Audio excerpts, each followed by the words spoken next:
Lewis Hamilton returns to drive for Mercedes immediately after his imminent dismissal from Ferrari. You haven't heard this news yet? Want to know why? Then this video is for you. Subscribe just to stay tuned for the Formula One news no one else explains to you. What followed next wasn't just a contractual collapse. It was a complete unraveling of one of the most anticipated moves in recent Formula One history. A move that had been announced with global fanfare, whispered promises of the greatest partnership in motorsport history, and orchestrated photo shoots under the red-lit corridors of Maranello now lies in ashes. What once felt like destiny has detonated into disaster. And Lewis Hamilton, in an act of both precision and personal resolve, has returned to the very team that many believed he had left behind forever, Mercedes. The root of this collapse lies in a legal framework so tightly written, so heavily layered in non-disclosure clauses and behavioral stipulations, that even a minor deviation was enough to send the entire deal into meltdown. The clause in question, part of a multi-tiered pre-contract package, explicitly forbade Ferrari from engaging in any alternative discussions with current or future drivers without Hamilton's express written consent during the transitional period between announcement and official onboarding. It was a mechanism meant to protect Hamilton's influence within the development team, to guarantee his input on everything from simulator updates to aero concept direction for the 2025 chassis. What Ferrari did instead was engage in contingency planning, quietly reopening talks with Carlos Sainz under the radar.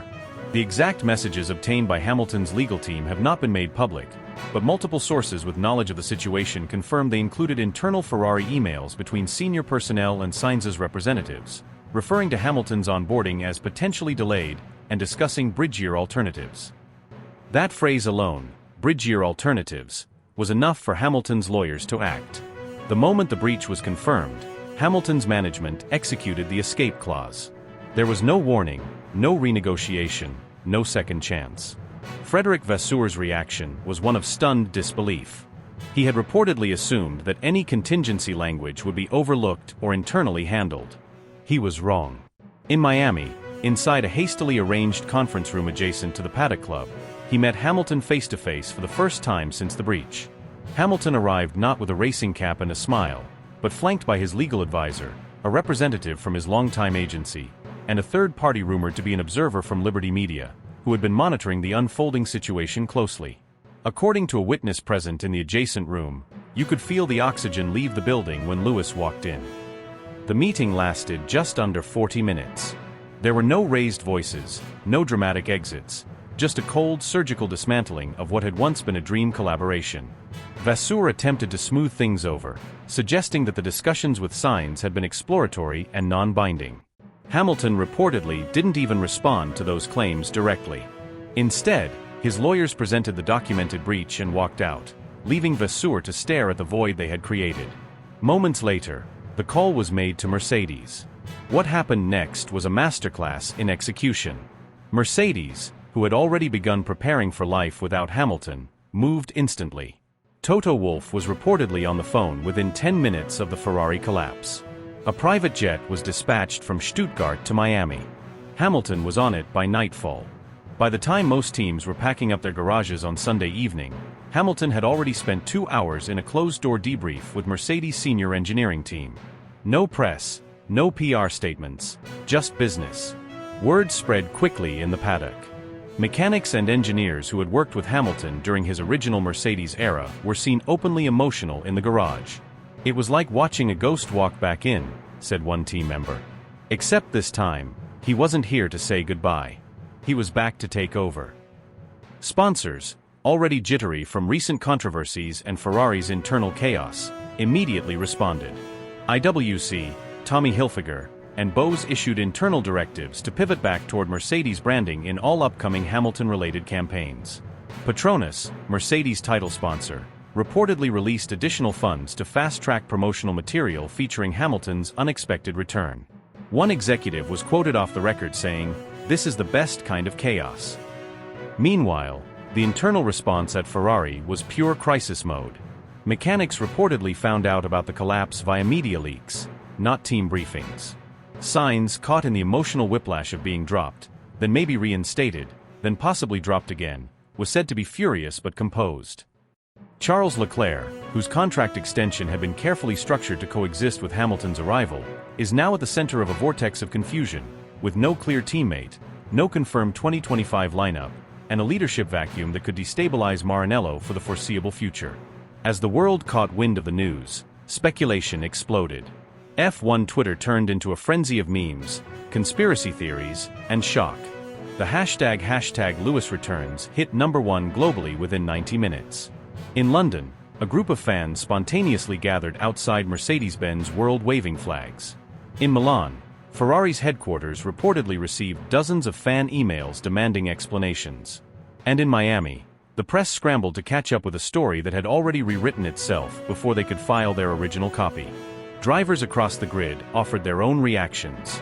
Lando Norris called the move insane during an interview. George Russell, suddenly facing the reality of Hamilton returning as a teammate rather than passing the torch, was seen leaving the Mercedes briefing with a notably tense expression. Max Verstappen was asked during the post-race media scrum what he thought of the news and replied with a smirk, "You can never count Lewis out, can you?" Behind the scenes, the FIA and Liberty Media are said to be monitoring the situation closely. Not because of legality, everything appears airtight, but because of what it means for the sport structure. Hamilton returning to Mercedes shifts the balance of power again. It resets fan engagement metrics. It changes sponsor commitments. It affects ticket sales, broadcast strategy, and even potential new Grand Prix negotiations. Several sources suggest that Liberty had prior knowledge of the breach and was already gaming out contingencies for Hamilton's next move. At Brackley, Hamilton's reappearance was described by one senior engineer as electrifying. The day after the race, Hamilton arrived at the factory for a surprise walkthrough. Staff lined the corridors. People clapped.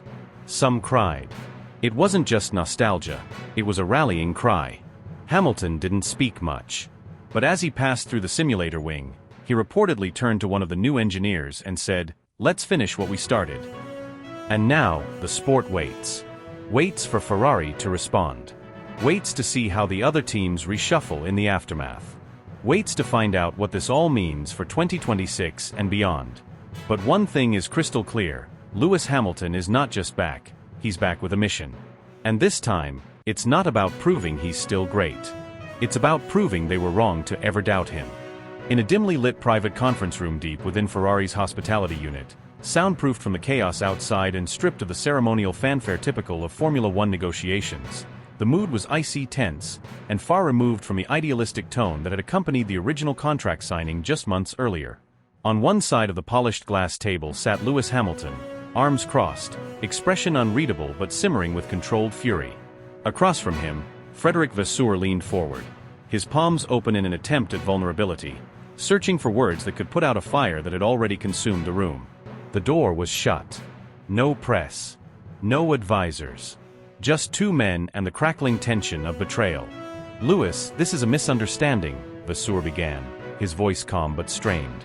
There was no intent to deceive. The talks with Carlos were contingency planning. A fallback. We had to prepare for all scenarios. Hamilton didn't blink. He didn't interrupt. He simply stared, absorbing every syllable, letting the silence between them do most of the talking. When he finally did speak, the words were laced with the weight of disappointment, frustration, and a sense of dignity that had been bruised. "You broke the one clause I asked for," he said flatly, each word landing like a measured blow. "Just one. After everything I walked away from to come here. After everything I put on the line." Vasseur straightened, clearly unsettled, his carefully constructed demeanor beginning to crack. "Let's be rational about this. We can renegotiate. We can rebuild the trust." But Hamilton's voice cut through him like a blade. "You don't get to rewrite the story after the betrayal." The words hung in the air like a verdict. No shouting. No table pounding. Just the devastating clarity of someone who had made up his mind. Hamilton stood, his chair scraping back slowly against the tiled floor. He looked down at Vasseur for one last moment, a flicker of emotion flashing behind his eyes, then turned and walked out. He didn't wait for a reply. He didn't look back. Within minutes, word began to spread, not in press releases or public statements, but through encrypted messages, coded texts, and direct lines between senior operatives. The news reached Mercedes HQ in Brackley faster than anyone had anticipated. An alert was sent to Toto Wolff's assistant while he was in a strategy meeting with the technical director. Without missing a beat, Wolff excused himself from the room and walked directly to the executive hangar. A flight plan was filed under a restricted call sign.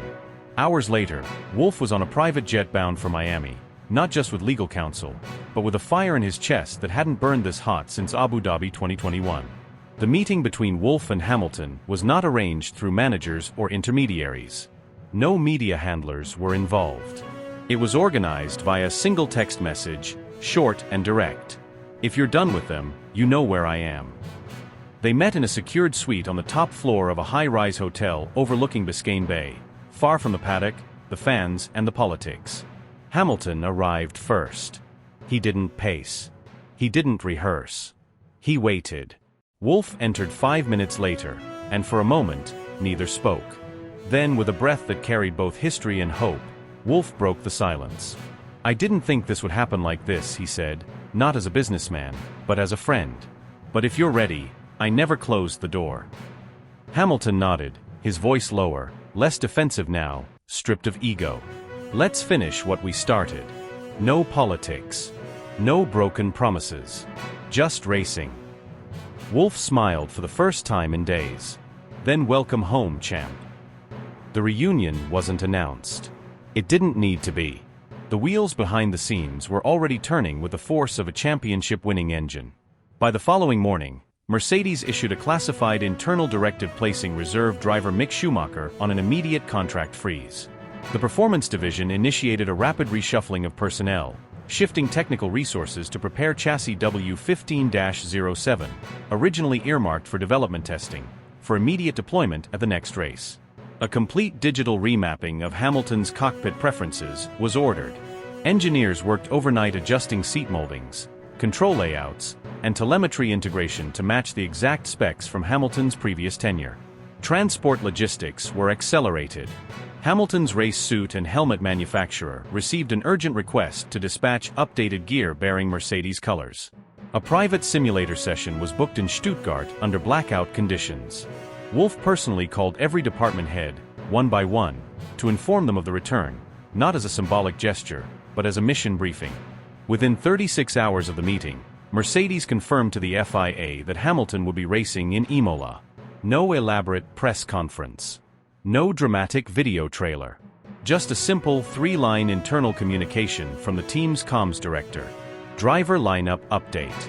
Number 44 Hamilton, confirmed. W15 prep underway. All departments proceed as briefed. Back in Maranello, the fallout was swift and silent. Ferrari's internal channels were locked down. A team-wide NDA was reissued. Carlos Sainz, who had been blindsided by the news of his own fallback role, reportedly requested a private meeting with Vasseur. Charles Leclerc remained diplomatically silent, but team insiders reported a noticeable tension in his demeanor during simulator prep. Meanwhile, at Red Bull, the news sent shockwaves through a team already managing its own internal Cold War. Christian Horner, who had made overtures toward Hamilton in recent weeks, now found himself re-evaluating a strategic opportunity that had vanished overnight.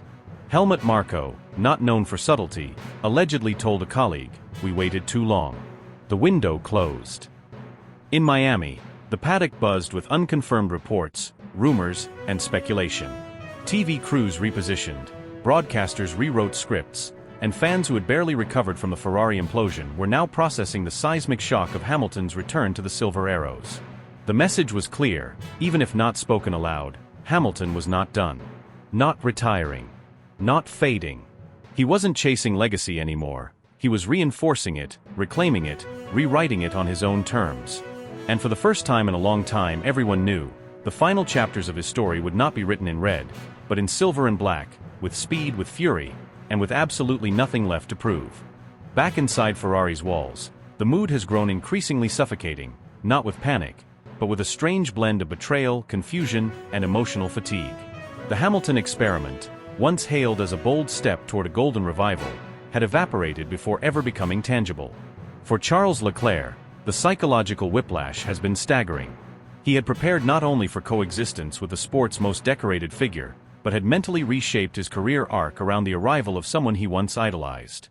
There were strategy meetings calibrated with dual lead driver dynamics, PR shoots meticulously designed to frame them as F1's ultimate duo, even pre-season simulator sessions structured to showcase synergy. And now, just weeks after the red carpet had been metaphorically rolled out, Hamilton was gone, back to Mercedes, with Ferrari left grasping at silence and shame. Sources inside Maranello described the exact moment Leclerc was told. The paddock was clearing out after qualifying, and the mood was already subdued. A Ferrari liaison pulled Leclerc aside, away from the remaining reporters, and quietly broke the news. Hamilton had activated an exit clause. He wouldn't be racing in red. Not now. Possibly not ever. The seat beside Leclerc for 2025 was now more uncertain than ever, and the entire team's narrative had imploded. Leclerc didn't raise his voice, didn't lash out.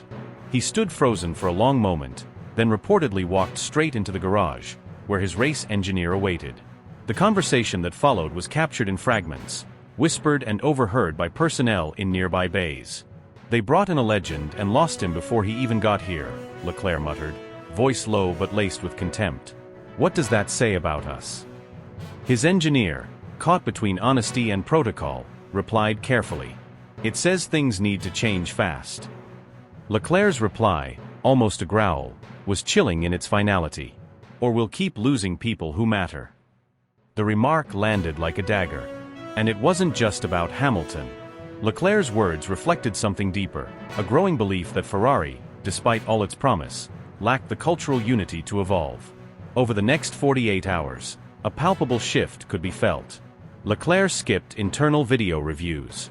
He stopped replying to team group chats. One insider described him as present physically, gone mentally. For the first time, the golden boy of Maranello was beginning to show signs of deep disillusionment, and it was shaking the foundation of a team already wobbling under pressure. Meanwhile, the shockwaves reached Brackley like an earthquake. Hamilton's abrupt return to Mercedes, signed, sealed, and executed with surgical speed, blindsided almost everyone, especially George Russell. Ever since Hamilton's departure had been announced earlier in the season, Russell had assumed the mantle of leadership with an unspoken confidence. He was no longer the apprentice but the anchor, the future around which the team would be built. Marketing campaigns were tailored to his face, engineering meetings framed with his long-term development in mind. He was the new center of gravity. That illusion collapsed in a single phone call. According to well-placed sources within the team, the call came on Saturday night in Miami, hours after qualifying. Toto Wolff, uncharacteristically quiet in the garage throughout the day, reached out personally. The conversation, though private, was reconstructed by multiple insiders who either overheard snippets or were debriefed by team members shortly afterward. It was not a discussion. It was a declaration. "George, I need to tell you something," Wolff began. "Lewis is coming back, for Imola. Effective immediately." A long pause followed. Russell's voice reportedly dropped, barely above a whisper. "I don't understand. I thought we were building around the future." Wolff's answer was calm, but resolute. "We still are. But when you have a driver of his caliber available, you don't hesitate. You compete." The silence stretched again, more loaded this time. Finally, Russell responded, not with anger, but with a quiet frustration that betrayed the depth of his disappointment.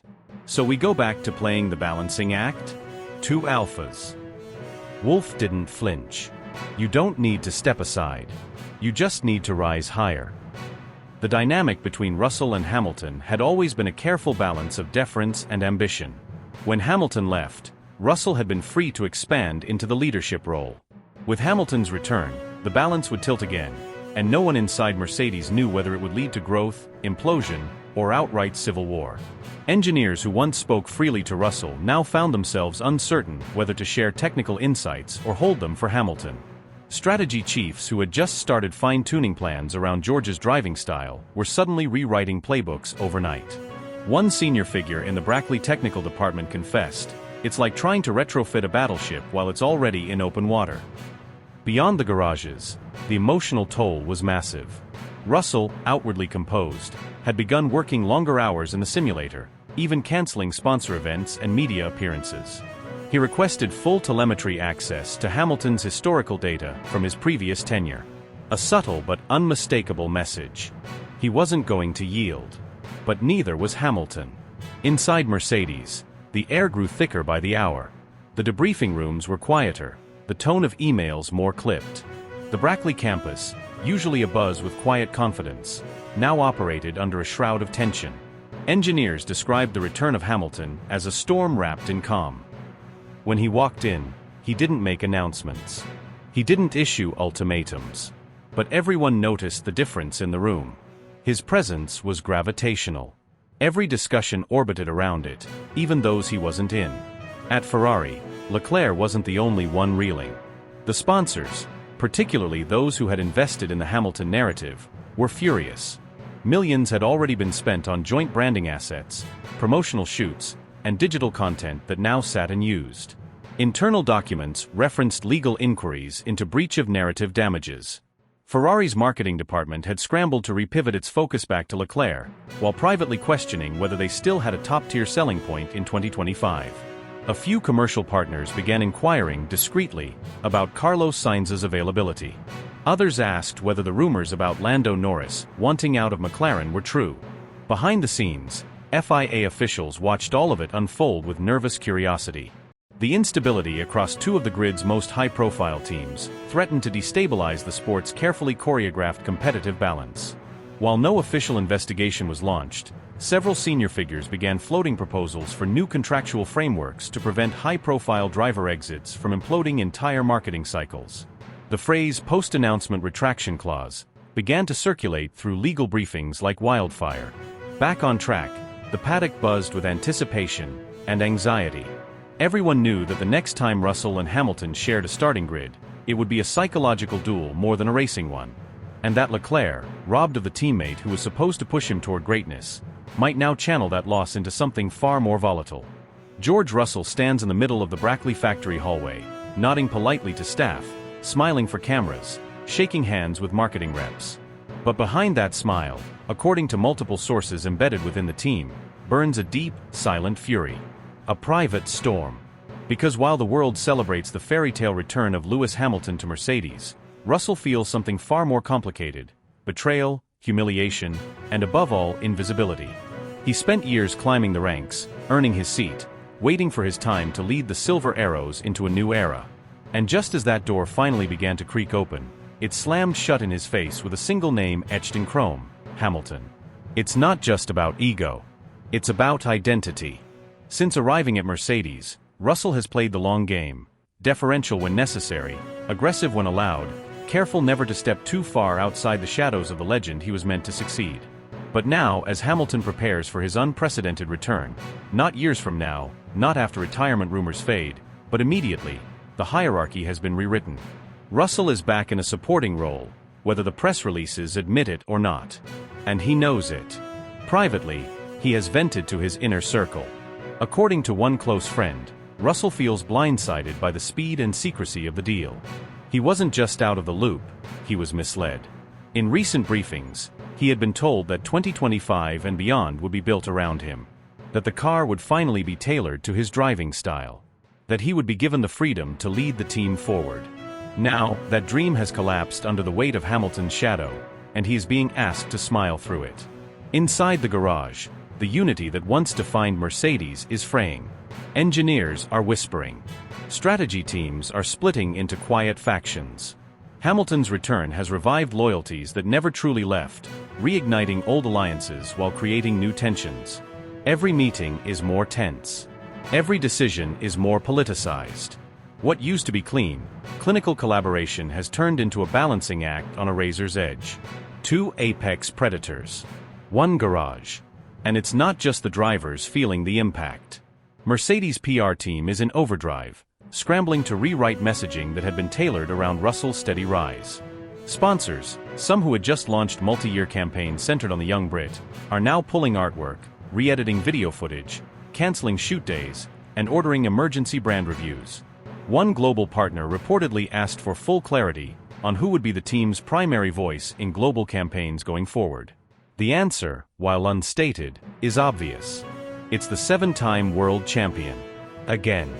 The FIA, caught off guard by the speed of the registration shift, was forced to update entry documentation and media accreditation packages for the next round. Hamilton's return wasn't just sudden, it was a logistical earthquake.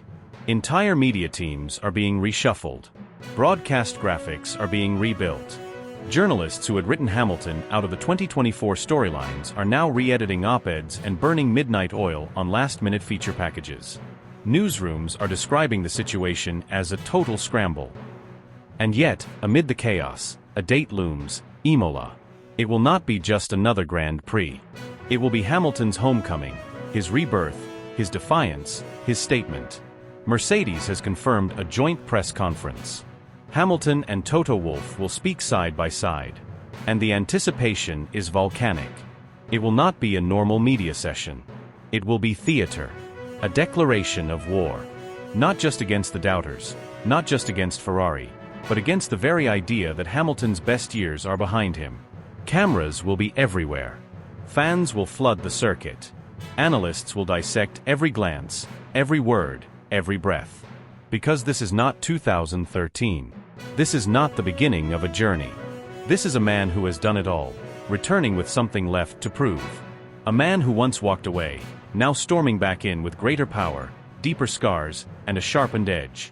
Whispers from inside the team suggest that Hamilton's new contract isn't just about race seats and salary. It's about leverage, influence, authority. He will have an active voice in chassis direction, aerodynamic development, simulator prioritization. His feedback will no longer be part of the conversation, it will be the conversation. Strategy-wise, he's expected to have veto power in certain scenarios, and even a right to nominate select engineers to work on his side of the garage. There's more. Hamilton is also rumored to be involved in long-term branding discussions. With Mercedes facing identity turbulence in the post-hybrid era, Hamilton's return is being positioned as a stabilizing force. Not just to win races, but to restore soul, narrative, global visibility. He's not coming back to blend in. He's coming back to reshape. Elsewhere in the paddock, the reaction is approaching meltdown. At Red Bull, insiders have confirmed a dramatic increase in internal meetings focused on psychological warfare preparedness. They remember what Hamilton did during the peak of the Verstappen title fight. They know he doesn't just attack on the circuit, he dominates the mind space, the headlines, the politics. Helmut Marko has reportedly asked for all team radio strategies to be reviewed and adjusted in anticipation of media manipulation. Verstappen? Silent. But his body language, captured in recent press events, is unreadable. Cold. Calculating. Ferrari is in open panic. They were meant to be the story in Imola. They had planned a massive homecoming push, new livery elements, new sponsor launches, a curated Leclerc-focused media wave. Now, all overshadowed. Hamilton's presence, just by existing, erases the spotlight. Worse, whispers inside the Scuderia indicate that upper management fears a renewed Hamilton-Wolff campaign to undermine Ferrari's influence within the FIA. Not overtly, but surgically. Through lobbying. Through optics. Through political leverage. McLaren, sensing the ground shifting, has moved up their upgrade timeline. The original plan was to bring new floor and rear wing components at Monaco. Now, they're arriving at Imola. Not because they're ready, but because they can't afford to be left behind. Alpine has issued internal memos warning staff that the landscape of the championship has changed. Aston Martin's simulations department has been ordered to rerun race projections with Hamilton factored back in, not just as a competitor, but as a disruptor. And all the while, back in Brackley, in a quiet bay at the heart of the Mercedes facility, a chassis once built for the future is being retrofitted for the past. But not the same past. This time, Hamilton isn't returning as the wide-eyed risk-taker who left McLaren. He's not the corporate soldier who once towed the line. He's not the soft-spoken symbol of hope from 2020. He's something else. Hardened. Relentless. Unapologetic. The number 44 nameplate is being installed, not gently, but like a sword being driven into stone. He's back. Not in theory. Not in negotiations. Not in rumors. Now.